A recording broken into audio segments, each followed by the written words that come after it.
our religions unfair to women? Professor Francesca Stavrakopoulou, Theology and Religion, Exeter University. The very person. Now, looking at the scriptures, how do they portray women in general? Has there been a bit of cutting and pasting by men?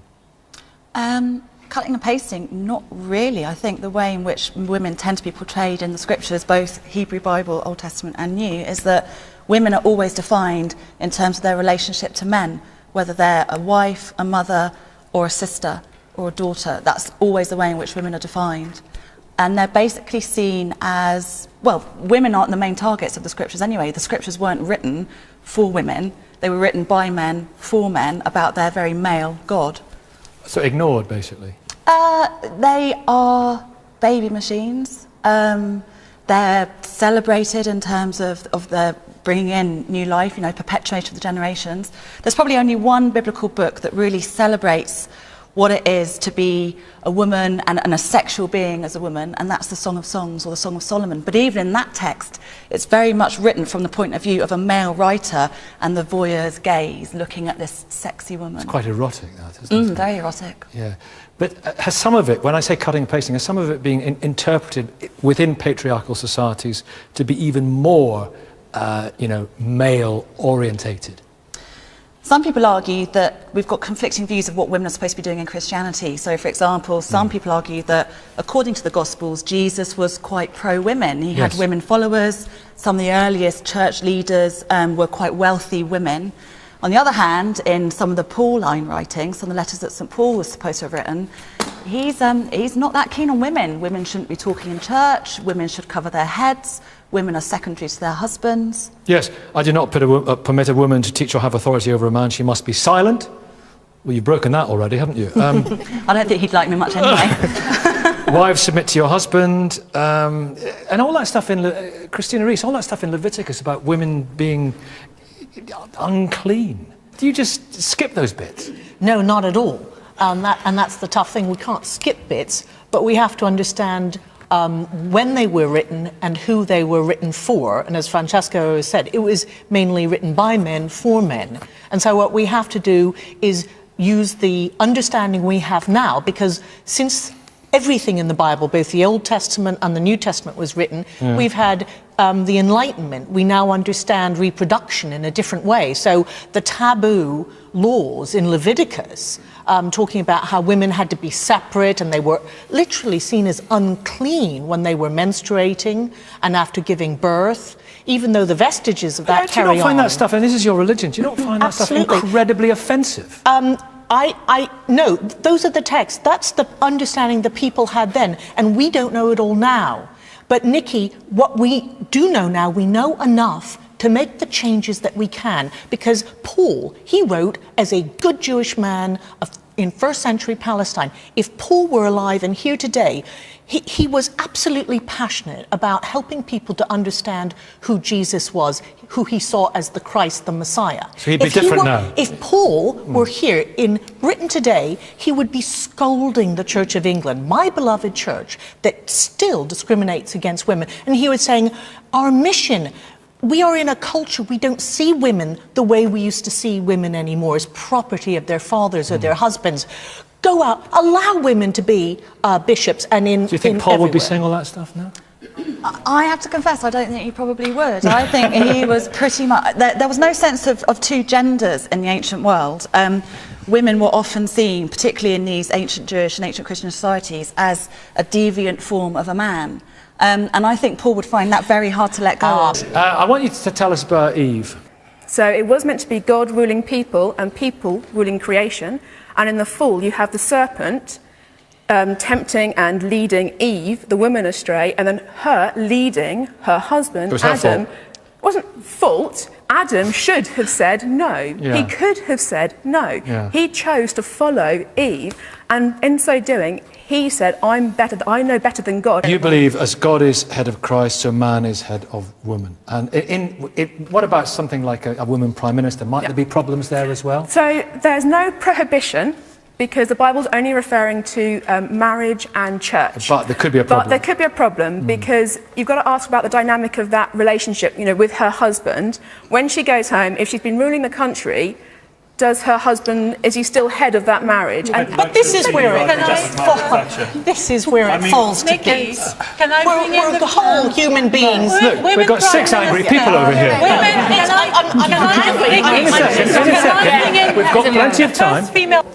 Well, we were talking about Prime Ministers, so the obvious thing to say is we've just lost Lady Thatcher.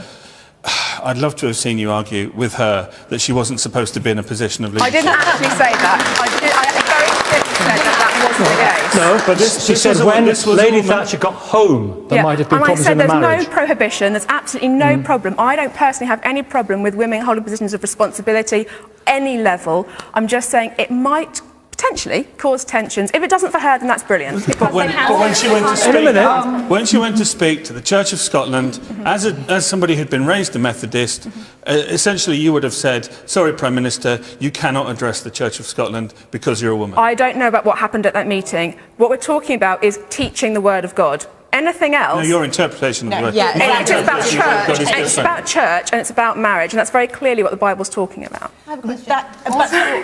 Vicky.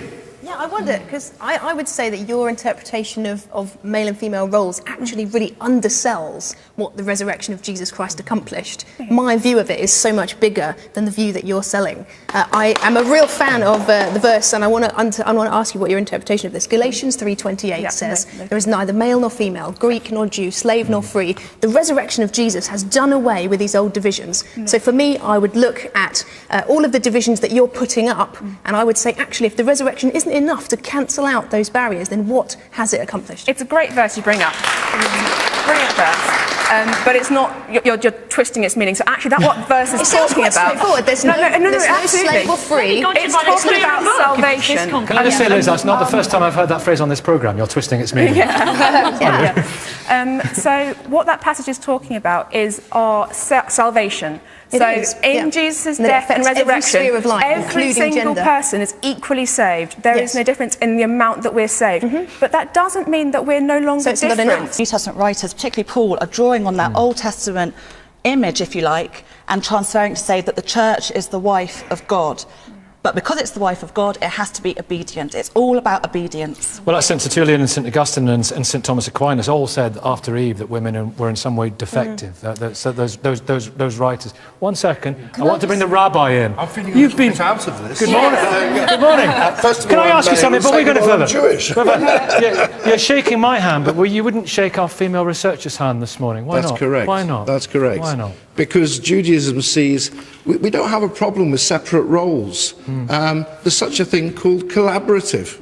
And I'm afraid the debate so far. But she put her hand out to shake your hand, and you wouldn't shake her hand. And I said that that's not something I do. Why not? Because I don't touch those things that don't belong to me.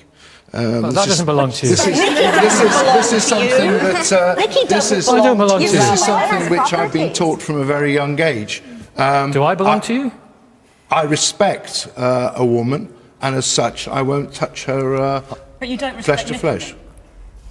If you just touched Nikki, so you're saying you don't respect. I don't have an issue with that. I don't have a problem shaking a man's hand. But you have shaking a problem a woman's hand, it could be misconstrued, and by many misconstrued. Who's doing the interviewing here? Well, it's a discussion program. It would be another faith, like in Islam. The shaking of the hand it's more to do with like steps, right? So if you shook a woman's hand or a male's hand or vice versa, that's one step. So in Islam, it's about prevention. So it's not shaking the hand. It's like they have different rules. So for example, you shouldn't necessarily, if you don't have a lawful particular reason to be alone in a room with a man, or you shouldn't embrace men. So these are all different steps to prevent things from happening. We'll come to Islam shortly. I want to ask you, sir, about the prayer, Rabbi. Tell us about this prayer that Orthodox Jewish men say every morning. Blessed be God, King of the universe, that thou hast not made me a woman. Okay.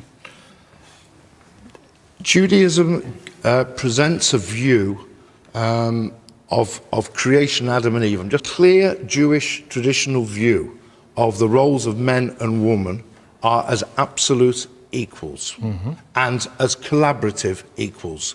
Because when a man and a woman come together, then they become a whole. So a man says, I'm happy, I've been created the way I am as a man. Even though as a man, it has its downsides, inverted commas. Women as being the underdogs. There were women prophetesses, there were the matriarchs. I mean, the woman's role is as much as why men, then? Why then? but This is important. This is important. Why then? Different. If a woman has a boy child, she's unclean for 33 days. When she has a girl child, she's unclean for 66 days. Why is that? Blood. That you've spoken about, Francesca. The double standard on blood. What do you mean by that? There's a double standard on blood regulations in Torah, and it's based on male and female. So when a woman gives birth to a male child, that male child is circumcised on the 8th day.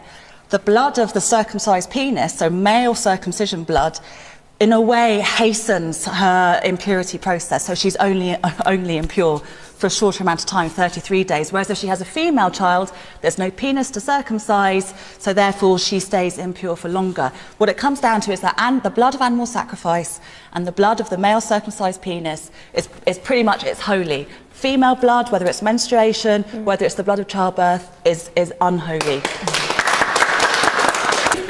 This whole pile of people arguing, bickering, frankly, about what various verses in various books mean. I can't help thinking these deities you're so enthusiastic about should have written a bit more clearly. And in the meanwhile, if we look at the real world, there are thousands of women, millions of women all around the world who, as a result of religion, are being denied the right to vote, being denied the right to drive, being denied the right to leave the house and get the job that they want. Young girls having their clitorises removed unsafely, unsanitary conditions, women being killed, women having their lives ruined, and we're sat here bickering about what verses mean. The reality is, religion, just look at the real world, religion is incredibly damaging to women. So, I have to say, as a man, I'll go so far with you, Kate, but not the whole way. Religion is not doing that to women, men are. Yes, they are. Yes, they are.